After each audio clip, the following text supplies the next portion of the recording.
Monument Cissé, avant d'aller à la pause, puisqu'il nous reste Oui, 2 minutes 30 secondes. alors c'est vrai que j'ai écouté le discours, mais je suis resté sur ma faim. Vous aussi? Oui, c'est vrai, c'est à peu près la même chose qui s'est passé à New York, dans le palais vert de New York, de Manhattan. Et parce qu'il n'y a pas de nouveauté, au fait. Et je suis d'accord avec Sanso qu'il n'y a pas de nouveauté. J'aurais peut-être voulu entendre le colonel instruire, par exemple, son ministre de l'administration du territoire, lui dire que, comme les gens, et parce que ça vient même des gens qui semblent être acquis à sa cause, qui n'ont pas une grande lisibilité de l'exécution de l'agenda dynamique. Peut-être que les gens ne comprennent pas. Ouais. Et en retour, on rétorque en disant qu'ils sont en avance. Il y a le ministre qui le dit, le ministre de l'administration du territoire, qui le dit avec conviction. Le ministre Gawal également le dit avec conviction. Il a dit tout dernièrement lors de ses différentes interviews. Oui. Voilà, donc ses sorties médiatiques avec les médias français. Oui. Il dit que le chronogramme évolue bien et que les élections seront organisées à date. Mais malheureusement ici en Guinée, nous on ne semble pas être en phase avec cette information. Oui, justement, cette affirmation qui sont faites par les autorités. Par conséquent, j'aurais peut-être j'attendais à ce que le colonel instruise qu'il y ait beaucoup plus de lisibilité, et beaucoup plus de concertation ou beaucoup plus d'ouverture sur... voilà, donc ça c'est important, la transition. Et deuxièmement, le colonel par rapport... déjà c'est important. On ne le fait pas quand on est en position de force. Et c'est en ce moment il faut faire des concessions. Il faut décrisper. Voilà, il faut décrisper. Ouais. Alors ceux qui sont à côté qui pensent que tout est acquis, mais c'est toujours éphémère. Et ça peut basculer d'un moment à un autre.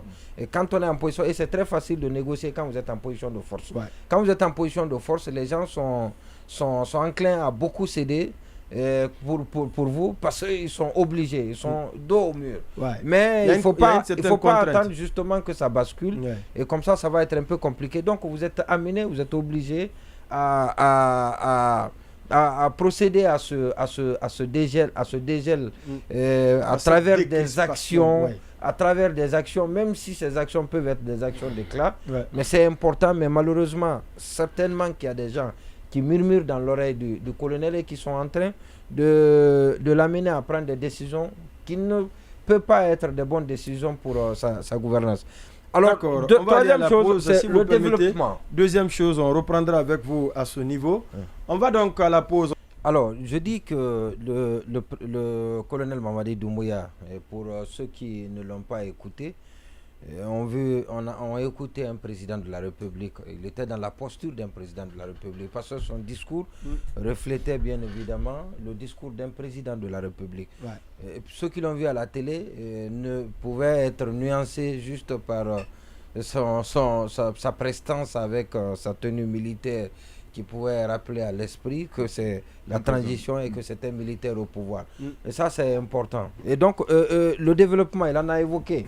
Mais je suis aussi d'accord avec Sanso, on en a même parlé, c'est que tout ce qui a été développé dans son discours concernant les actions, les réformes et les actions qui sont engagées, et qui sont engagées et qui vont être engagées, et non seulement il ne les a pas circonscrites dans le temps, et en plus, elles ne sont pas chiffrées en principe. Ça devait être chiffré pour un président de la République. Ouais. Pour un président, il a à sa disposition tous les services qui travaillent pour lui, pour le comité de rédaction. Qui le renseigne véritablement. Le comité de rédaction, justement. Et parce que quand on dit qu'on a consacré beaucoup de choses, une ressource importante à l'agriculture, il faut au moins donner des indications. Ce que vous avez consacré à l'agriculture, et c'était quoi avant. Donc vous devez prendre tout le temps, la peine de rappeler cela, et pour permettre à ceux qui vous écoutent de se rendre à l'évidence que qu'est-ce que vous avez trouvé, ce que vous dites et qu'est-ce que vous avez ajouté est évident. Alors, maintenant, cela n'a pas été fait et malheureusement, tout a été annoncé comme comme toute autre personne, comme un débat d'opinion. Quelqu'un qui est sur un plateau qui raconte son opinion, qui dit son opinion. Et donc ça doit être dorénavant corrigé par le comité de rédaction. Je ne sais pas si c'est un comité de rédaction ou si c'est un rédacteur. Si c'est un rédacteur, mais je ne comprends absolument rien. Et peut-être qu'il fait comme Macron, parce que Macron c'est lui qui rédige son discours et on le reproche pour ça plusieurs fois. Je ne sais pas si c'est lui-même qui rédige son discours. Mamadi. Il a les capacités? Je ne sais pas, je me suis posé la question. Je pose la question s'il a les capacités de le faire.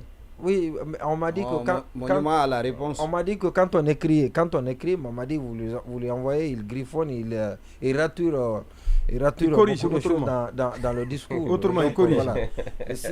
Je ne sais pas, c'est des questions que je me pose. Je me pose des questions. Alors, et pour terminer, la justification, on peut toujours justifier. On est à 2 ans. Le coup d'État. Le coup d'État, il y a 2 ans. Donc, on peut justifier, à condition que la justification, qu'on ne soit pas gêné en justifiant comment on appelle le coup d'État.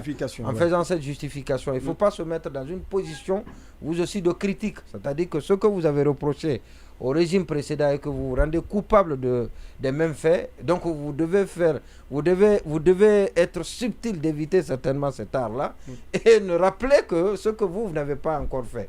Et parce qu'il y a beaucoup de choses qui ont été dites et qu'on a reproché au régime ancien, c'est les mêmes reproches qui sont en train d'être faits à ce régime-là. Et le paradoxe, il dit que ce qui est encore paradoxal et qui rend Mamadi illisible, certainement, il y a chose, comment on appelle Marwan qui dit qu'il est sectaire dans les nominations, mais ce qui est aussi vrai, ce sont la plupart des cadres, des anciens dignitaires de sa région qui sont pour la plupart en prison. Ce qui amène les gens à lire difficilement Mamadi. Donc s'il est sectaire dans les nominations, les répressions ou sinon ceux qui ont été réprimés, ceux qui ont été envoyés en prison, pour la plupart ce sont des anciens dignitaires de sa région. Et il n'y avait pas que eux. Il n'y avait pas que eux qui étaient aux commandes. Il n'y avait pas que eux qui étaient aux commandes. Donc c'est ce qui rend Mamadi illisible. Peut-être dans ce pan pour comment on appelle, dans l'analyse de ce pan de cette caractéristique, voilà. Donc on lui colle. Voilà. Oui, c'est quoi qui est. Alors si